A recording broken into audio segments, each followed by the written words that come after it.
According to the CDC, among cancers that affect both men and women, colorectal cancer is the second leading cause of death in the U.S. The exact cause, though, Mike, of colorectal cancer, not really known. But as Jen Thompson learned today, prevention is key. Jen. That's right, Dana. Prevention and early detection through screenings can lower a person's cancer risk.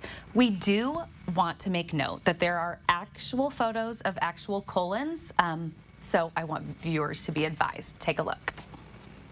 March is known as National Colorectal Awareness Month. And this is an opportunity once a year to get together and talk about colorectal cancer and the importance of screening. If we look at all of the different types of cancer that affect human beings, the top three, one of the top three for both men and women is colorectal cancer. Dr. Stein says one of the important things to consider about colorectal cancer is that it's one of the only preventable cancers as far as men and women. Meaning that there's something that we can do to intervene ahead of time before you get the cancer that keeps you from getting it. Unfortunately, lots of other cancers have no precancerous state that can be recognized that we can prevent. The important thing to consider that makes colorectal cancer very special is that it occurs first as polyps. Those polyps grow for many years, and if we can detect those polyps at a very early stage and remove those polyps, that actually prevents you from getting colon cancer in the future. When it comes to colorectal screenings, patients have lots of options. From colonoscopies to take-home screening kits, Dr. Stein encourages patients to do what they are comfortable with. Pick a method. I think a lot of people feel like if I don't do a colonoscopy, I'm not doing the best thing that I can do as far as colorectal cancer screening.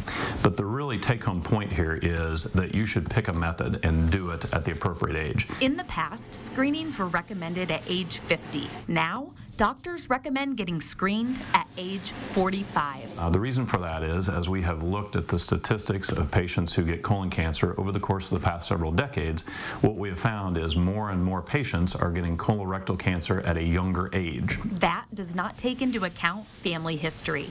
Dr. Stein says that's why it's important to talk to your primary care provider, because they can not only tell you which screeners will be best for you, but also take into consideration your personal and family medical history. So it's important to realize that waiting changes the statistics on that a lot. So please pick a method and do that, and then continue to follow up appropriately for that.